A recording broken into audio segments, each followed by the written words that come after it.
guys, welcome to School of English. In this lesson, we're going to study offers.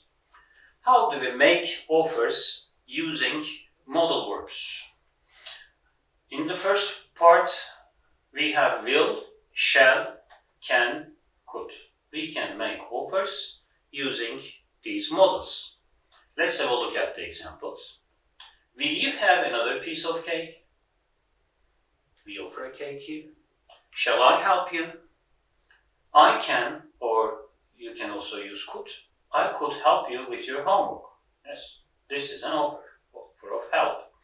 Can or could I help you lift that table? Yes, these are the offers made using will, can, and could. Please be careful. We always use, in this respect, we always use verb 1 after the modal verb.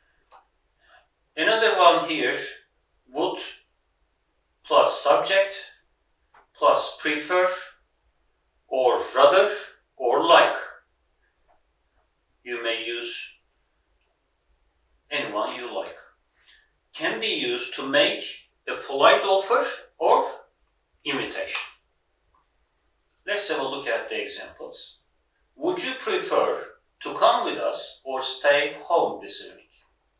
Yes, this is a polite invitation.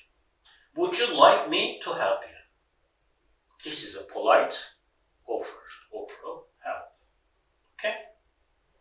That's all. Thanks for watching.